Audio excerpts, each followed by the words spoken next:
Story number 1. Echoes of Fort Ord. Fort Ord, California. A place once alive with the cadence of marching boots, the crack of gunfire on the range, and the unyielding discipline of a military base. Now, it's a shadow of its former self. After its closure in the early 1990s, it became a ghost town, a sprawling expanse of crumbling barracks, rusting vehicles, and eerie silence. Yet, for those who dare to wander its deserted halls, Fort Ord is anything but quiet. Growing up in nearby Monterey, I'd heard the stories. Everyone had.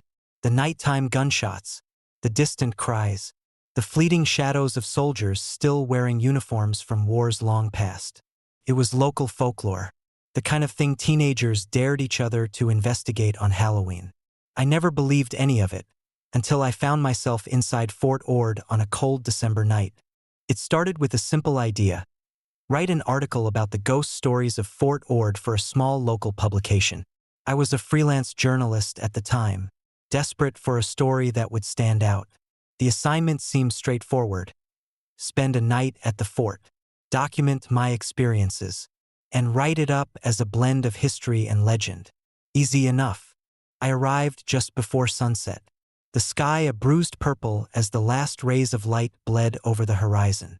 The base stretched out before me, its skeletal remains shrouded in a thick fog that rolled in from the coast. The air smelled of salt and decay, and the faint sound of waves crashing against the nearby cliffs was the only noise. The main gate was rusted but open, its faded lettering barely legible. Fort Ord, U.S. Army. I drove through, my car's headlights cutting a narrow path through the mist. Barracks lined the road, their windows shattered, doors hanging askew. The shadows seemed to shift as I passed, the fog thickening like a curtain drawn tighter. I parked near the old administrative building, its once proud facade now pockmarked with graffiti and vines. My plan was to explore a few key locations: the barracks, the armory, and the parade grounds before setting up in the officers' quarters for the night. Armed with a flashlight, a notebook, and a camera, I stepped into the growing darkness. The first thing I noticed was the silence. Not the peaceful kind, but the oppressive, suffocating stillness that presses against your ears and makes you hyper-aware of every sound. My boots echoed on the cracked pavement as I approached the barracks, the faint crunch of broken glass underfoot mingling with the whisper of the wind. Inside, the air was damp and cold, carrying the faint metallic tang of rust and mildew. Rows of bunk beds stood in disarray, their mattresses rotting and frames warped with age. Personal effects, dog tags, letters, even a boot, lay scattered across the floor, as if the soldiers had left in a hurry and never returned. I started snapping photos, my flashlight casting long shadows that seemed to stretch and contract in unnatural ways. Then came the first sound, a faint tapping, like fingers drumming on metal. I froze, scanning the room with my light, but saw nothing, just the empty bunks and the peeling walls. As I moved deeper into the building, the tapping grew louder, more insistent. It was coming from the far end of the barracks, where the officers' quarters were located. I followed it, my pulse quickening with each step. The door to the room was ajar, and as I pushed it open, the tapping stopped. Inside was a desk, its surface covered in dust and scattered papers. On the wall above it hung a faded photograph of a young soldier, his uniform crisp and his expression solemn. I reached for the photo, brushing away the grime to read the name on the plaque beneath it. Lt. James A. Morris, 1973. Before I could process the significance, the temperature plummeted, my breath fogged in the air, and the sound of footsteps echoed behind me. I spun around, my flashlight revealing the empty hallway, but the footsteps continued, growing louder, as if someone or something was approaching. I left the barracks and headed for the armory, my nerves on edge. The mist outside had thickened, turning the landscape into a labyrinth of shadows. The armory loomed ahead, its doors heavy and reinforced.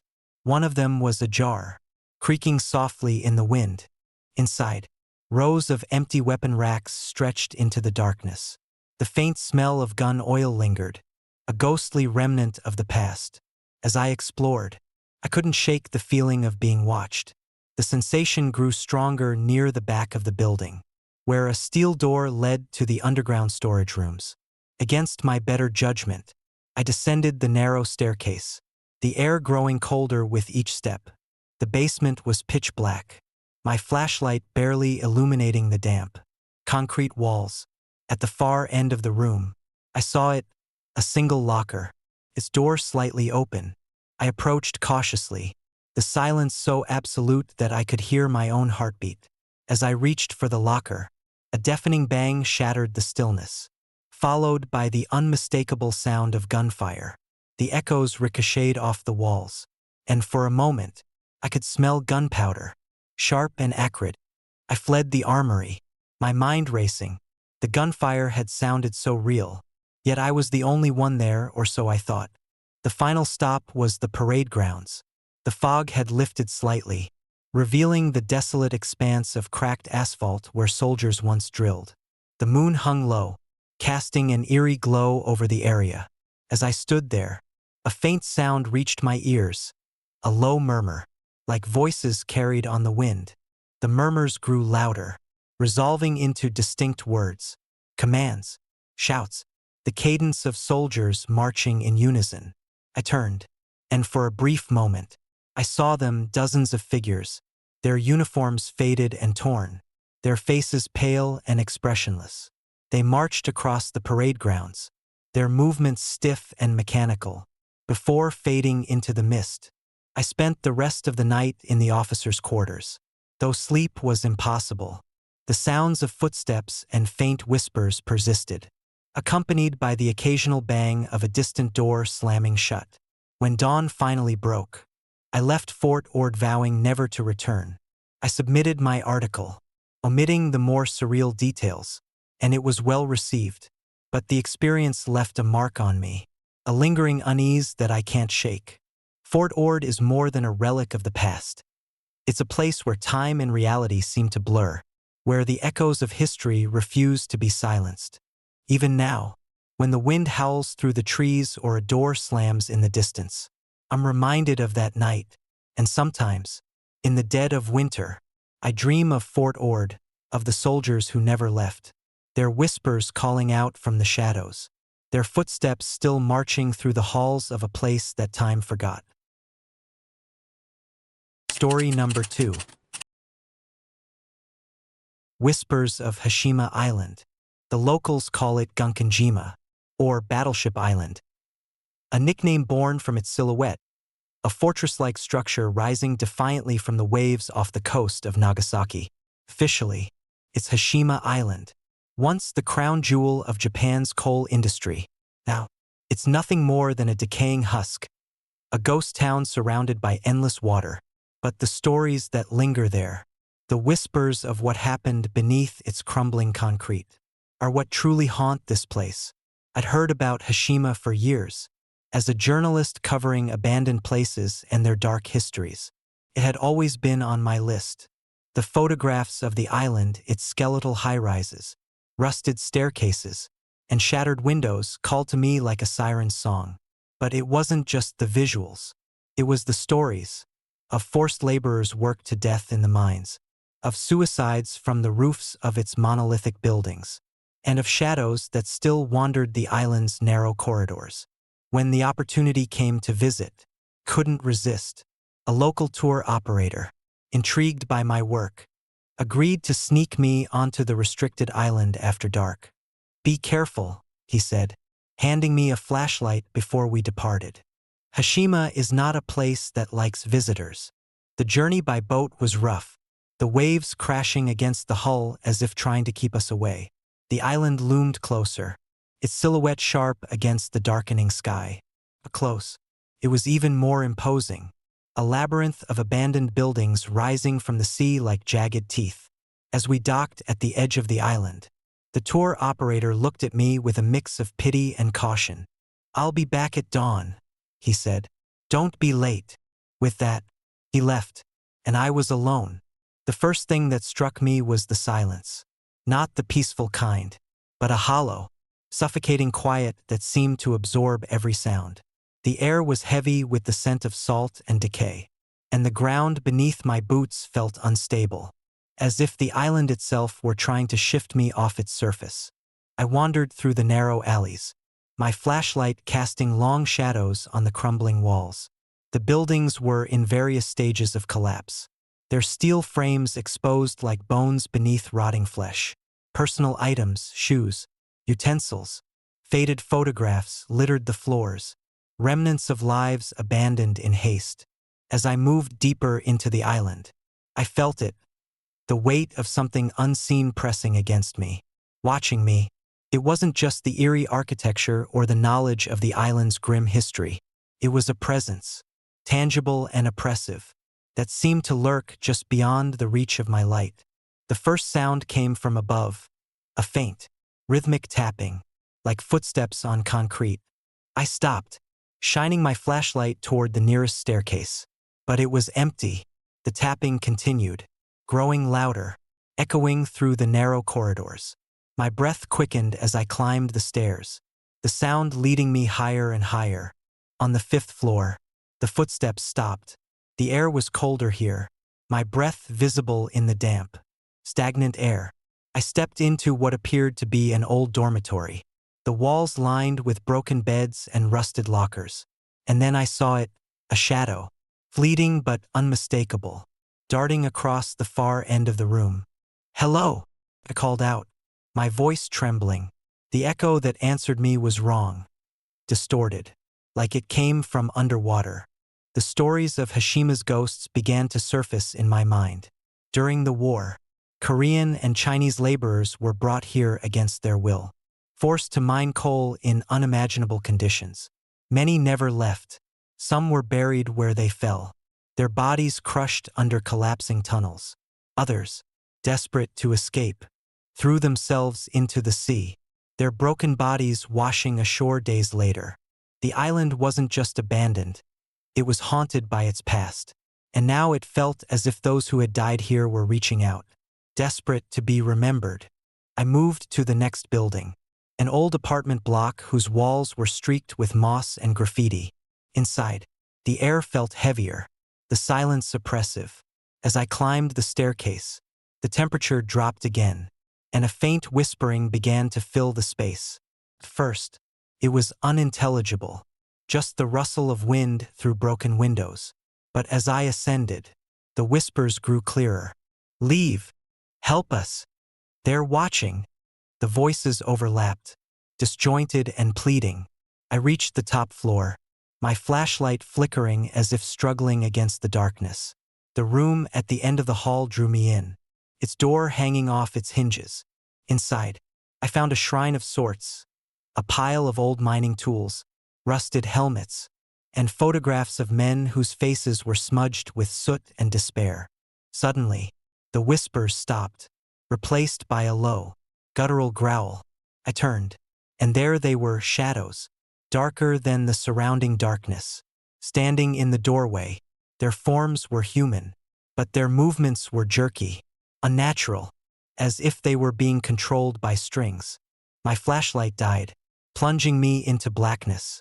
The growling grew louder, joined by the sound of footsteps, heavy and deliberate, closing in. I backed against the wall, my heart racing as I fumbled for my backup light. When it finally clicked on, the shadows were gone, but I wasn't alone. The air around me grew suffocating, as if the island itself were pressing down on me. I stumbled out of the building, the whispers now rising to a deafening cacophony. The shadows followed, darting between the ruins, their eyes, glowing faintly red, watching my every move. I ran, the labyrinthine alleys twisting and turning, leading me deeper into the heart of the island. The whispers became screams, desperate and angry, echoing off the concrete walls. My flashlight caught glimpses of movement, figures in tattered clothing, their faces gaunt and lifeless, reaching out with skeletal hands. I reached the edge of the island just as the first light of dawn broke over the horizon. The boat was there, the tour operator waving frantically as he shouted for me to hurry. I jumped aboard, collapsing into the seat as the boat pulled away. As we left Hashima behind, I turned for one last look. The island stood silent and imposing, its crumbling towers disappearing into the mist. But just before it vanished from view, I saw them, dozens of figures standing on the shoreline, their hollow eyes following me, their mouths moving in unison. I wrote my story when I returned, but it was never published. Some truths, I realized, are too dangerous to share. Hashima isn't just haunted by its past. It's alive, a living entity fueled by the pain and suffering of those who died there. It doesn't want visitors. It doesn't want to be remembered. Even now, when I close my eyes, I hear the whispers, faint and persistent, calling me back to the island. And sometimes, in the dead of night, I dream of Hashima, of the shadows that lurk in its ruins, waiting for the next soul foolish enough to set foot on its cursed soil. Story number 3. The Whispers of Medici. Medici, a name that rolls off the tongue with the weight of forgotten history, was once a bustling Soviet military base on the outskirts of Moscow.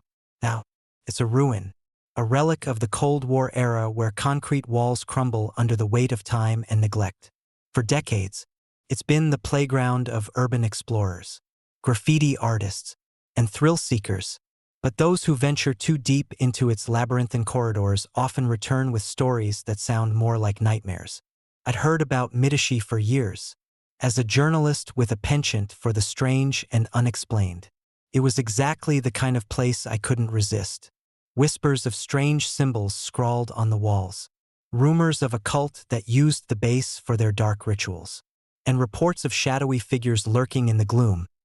It all sounded like the perfect mix of history and horror. So, when an opportunity arose to visit Moscow, I made sure to include a detour to Medici on my itinerary. The journey to the base was uneventful, the snow-covered streets of Moscow giving way to dense forests and crumbling infrastructure. My guide, Alexei, was a local urban explorer who had been to Medici several times before. His face betrayed a mix of excitement and apprehension as we approached the base. "People say the place is cursed," he said as we trudged through the snow. "During the Soviet era, there were experiments here, dark experiments, and after the base was abandoned, strange things started happening. People go missing. Others, they come back different." I laughed nervously, dismissing his words as folklore. But as the looming silhouette of the base came into view, a chill ran down my spine that had nothing to do with the cold.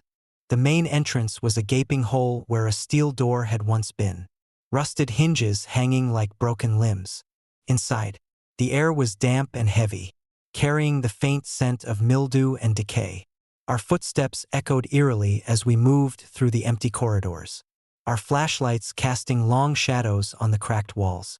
The first room we entered was a barracks, its rows of metal bed frames twisted and rusted. Scattered across the floor were remnants of Soviet-era propaganda, faded posters exhorting loyalty to the state. But what caught my attention were the symbols on the walls. Drawn in what looked like charcoal or soot, they resembled spirals, triangles, and jagged lines that seemed to pulse with an unnatural energy. Alexei frowned as he studied them. "These weren't here last time," he muttered. As we moved deeper into the base, the symbols became more elaborate, their patterns more intricate. They lined the walls, the ceilings, even the floors, converging in what appeared to be a central chamber. The room was cavernous, its walls covered in the same strange markings. At the center stood a stone altar, its surface stained dark with something that looked disturbingly like blood. "That's new," Alexei said, his voice barely above a whisper. I raised my camera, snapping photos of the altar and the symbols, but as the flash lit up the room, I caught a glimpse of movement in the corner of my eye, a shadow darting across the far wall. I turned, my flashlight sweeping the space, but there was nothing there. "Did you see that?" I asked. Alexei nodded, his face pale. "We should leave," The whispers began as we retraced our steps, faint at first, like the rustle of leaves in the wind. But as we moved through the corridors, they grew louder, more distinct. Voices, overlapping and disjointed, spoke in a language I couldn't understand. The air grew colder, each breath visible as a puff of white in the flickering light of our flashlights. Then came the footsteps. First, they seemed to echo our own, a delayed mimicry that could be chalked up to the acoustics of the space.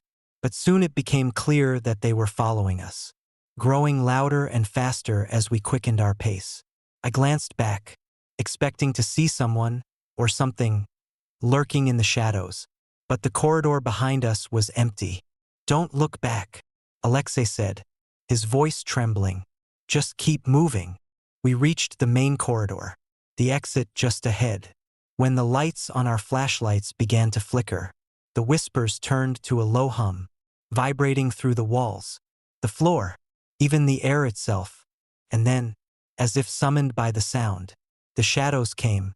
They emerged from the walls, amorphous and writhing, their forms shifting like smoke in the wind. Faces appeared within the darkness, eyes hollow, mouths open in silent screams. They moved toward us, surrounding us, their presence suffocating. I felt a hand, cold and clammy, grasp my arm. I screamed, spinning around to find nothing but empty air. Alexei grabbed my shoulder, pulling me toward the exit. "Run!" he shouted. We burst out of the base, the snow blinding after the suffocating darkness inside. The whispers faded as we stumbled into the open, replaced by the howling wind. My heart pounded as I turned back to look at the entrance.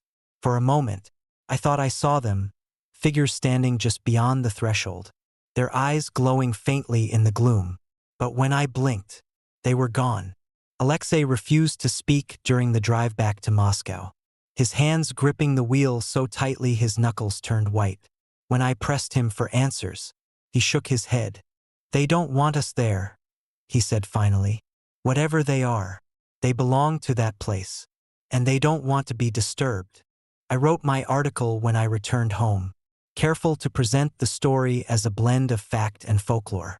The photographs of the symbols and the altar sparked interest, but I kept the most unsettling details to myself. Some truths, I realized, were too dangerous to share. Even now, months later, I can't shake the feeling that something followed me back. Shadows move at the edges of my vision. Whispers fill the silence of my apartment. And sometimes, in the dead of night, I feel a cold hand on my shoulder. Midashi isn't just a place. It's a wound in the fabric of reality, a doorway to something we weren't meant to see. And for those who dare to enter, the question isn't whether they'll come back. It's whether they'll come back alone. Story number 4. The Phantom Echoes of Duga. The Duga radar, towering over the ghostly expanse of the Chernobyl exclusion zone, is an engineering relic of Soviet ambition. Nicknamed the Russian woodpecker for its incessant tapping noise that once echoed across radio frequencies worldwide, the radar fell silent after the 1986 nuclear disaster. The thundering structure, now rusting in isolation, is an eerie monument to a forgotten war fought with paranoia and invisible waves. For years, Duga has drawn adventurers, conspiracy theorists, and urban explorers, each seeking a piece of its mystique. The stories that emerge are unsettling. Strange noises emanating from the towering metal grid, lights flickering in the control rooms, and shadows moving among the ruins. Despite the rational explanations, radio interference, electrical remnants, the tricks of a crumbling environment, there's something about Duga that feels alive, as if the radar itself is still watching, still listening. I never believed in ghosts, not really, but I do believe places can hold memories, and some memories refuse to fade. When I had the chance to join a group of explorers venturing into Duga, I jumped at it. I wanted to see for myself whether the stories were just folklore, or if there was something darker waiting among the rusted beams. We entered the Chernobyl exclusion zone at dawn, the air heavy with mist and the faint metallic tang of decay.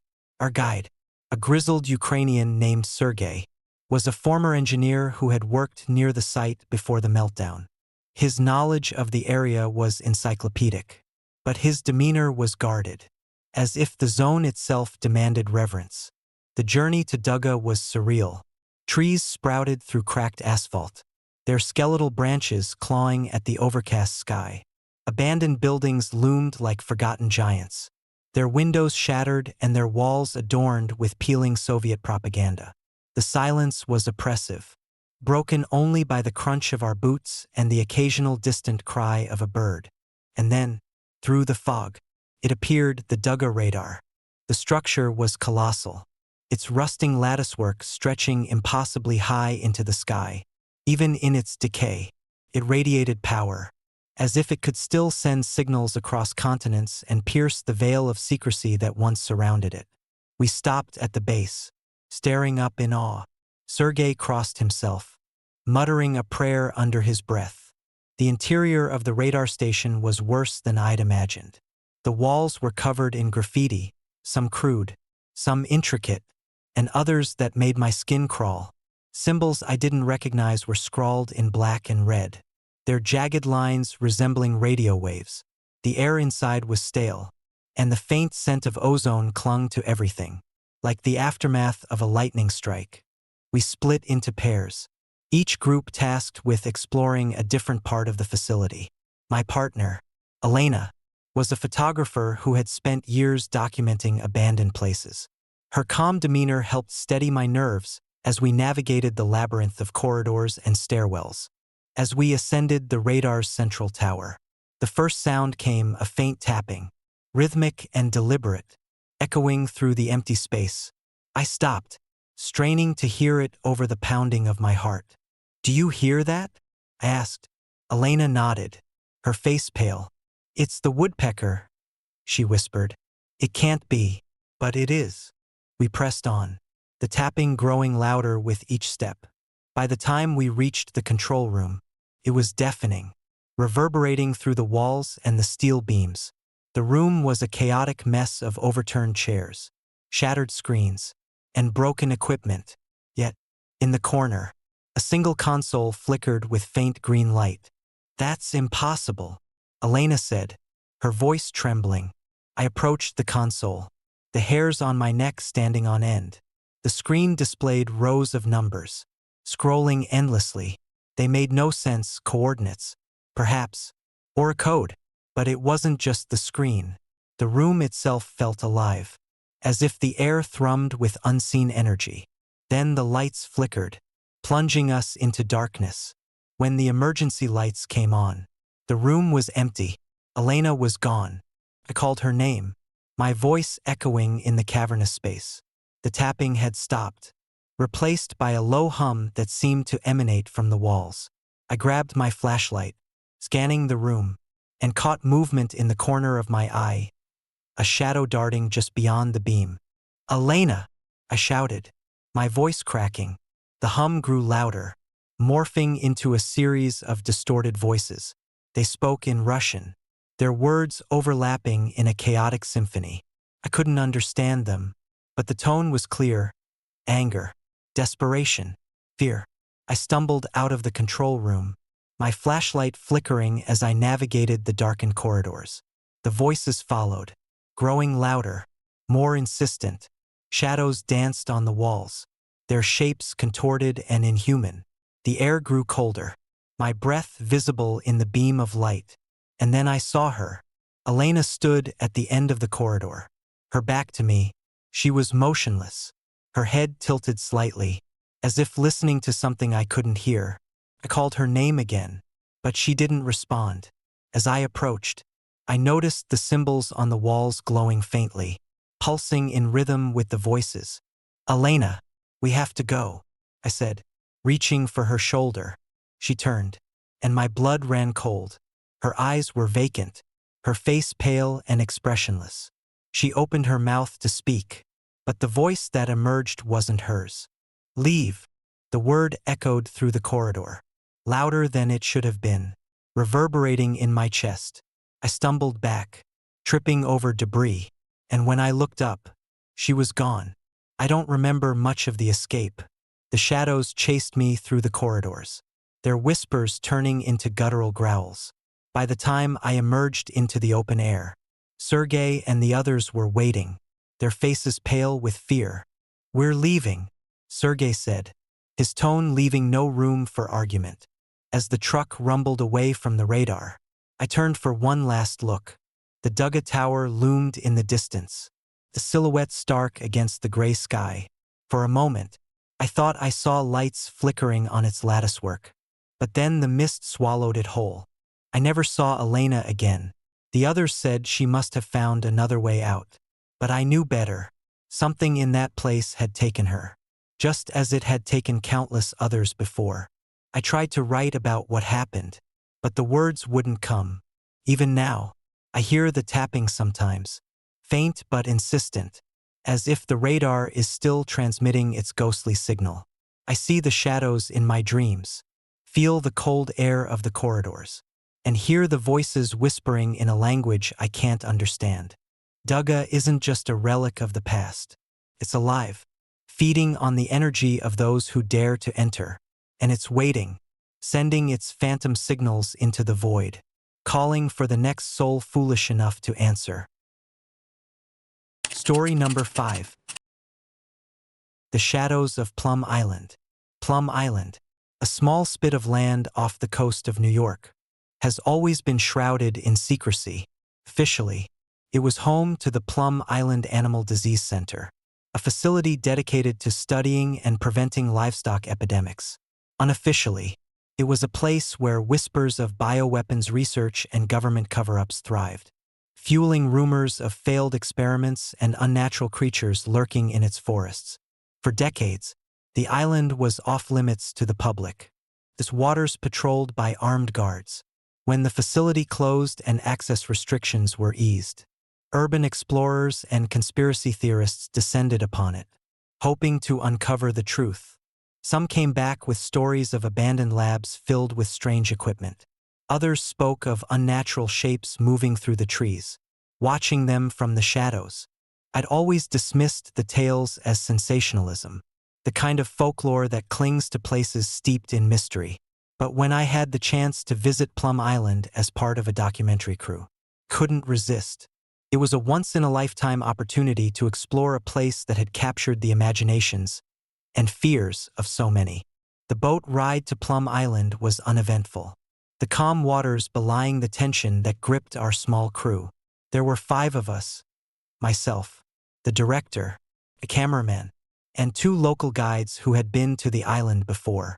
As the island came into view, its silhouette dark against the horizon, a sense of unease settled over us. The buildings that dotted the shoreline were crumbling, their windows shattered and walls streaked with rust. The forest beyond was dense and foreboding, its edges blurring in the morning mist. Our guides, Matt and Elena, warned us to stick together. "It's easy to get lost out here," Matt said as we docked, "and the island has a way of messing with your head." I laughed nervously, chalking his words up to the usual warnings of a seasoned adventurer. But as we stepped onto the overgrown dock, the air felt different, heavier, almost electric. The smell of salt and decay hung in the air, and the only sounds were the distant cries of seagulls and the crunch of our boots on the brittle wood. The first building we explored was an old lab, its interior a chaotic mess of broken glass, overturned tables, and rusting equipment. Papers littered the floor, their edges yellowed with age, and the walls were lined with cages, some small, others large enough to hold a person. The smell of chemicals lingered, faint but unmistakable, as if the experiments had only recently been abandoned. Elena found a folder labeled Project Chimera, its contents detailing genetic experiments that blurred the line between science and horror. The documents described attempts to engineer hybrid creatures, part animal, part something else. Most of the pages were too damaged to read, but the diagrams were chilling. Skeletal structures that didn't belong to any known species, organs arranged in configurations that defied logic. As we moved through the building, the air grew colder, and an unsettling stillness settled over the group. The cameraman, Alex, muttered about feeling watched, his lens constantly darting toward the shadows. At first, I dismissed his paranoia until I saw it too. A shape, tall and impossibly thin, darted across the doorway at the end of the hall. I froze, my heart pounding, but when I shone my flashlight, the corridor was empty. "You saw that, right?" Alex whispered. I nodded, my throat dry. "Probably just an animal," I said, though I didn't believe it. The forest was worse. After documenting the lab, we ventured into the island's interior, following an overgrown trail that wound through the dense underbrush. The trees pressed in on us, their branches twisting into unnatural shapes that cast distorted shadows on the ground. The air was thick with the smell of earth and something else, something faintly metallic. As we moved deeper, the sounds of the forest changed. The usual rustle of leaves and calls of birds gave way to a heavy silence, broken only by faint, rhythmic clicks. They sounded mechanical, almost insect-like, and they seemed to be coming from all around us. "Stay close," Matt said, his voice tight. The trail led us to a clearing where we found another structure, smaller than the lab but no less unsettling. The building was almost entirely overgrown, its walls covered in vines that pulsed faintly, as if alive. Inside, we found what looked like holding cells. The bars were bent, and the doors hung open, as if whatever had been contained there had forced its way out. On the far wall, someone had scrawled a warning in faded red paint. "IT escaped. We couldn't stop it." Night fell quickly on Plum Island, the darkness swallowing the forest in a way that felt almost deliberate. We set up camp near the dock, hoping to stay close to our boat. The air was colder now, and the rhythmic clicking we'd heard earlier had grown louder, more insistent.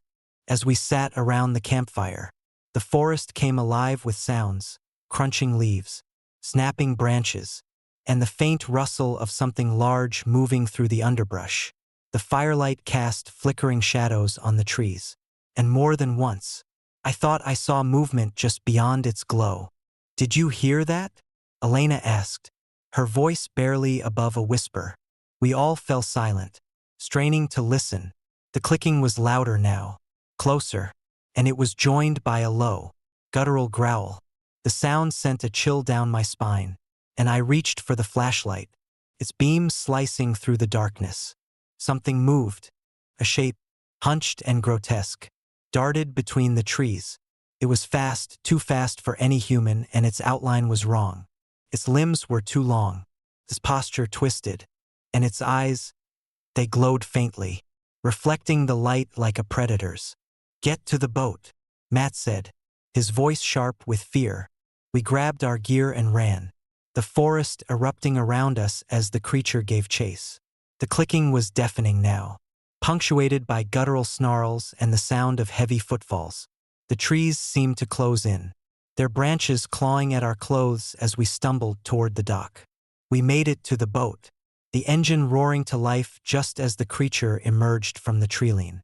In the faint light of the moon, I saw it clearly for the first time, a hulking mass of sinew and bone, the skin mottled and patchy, its face an unholy mix of animal and human features.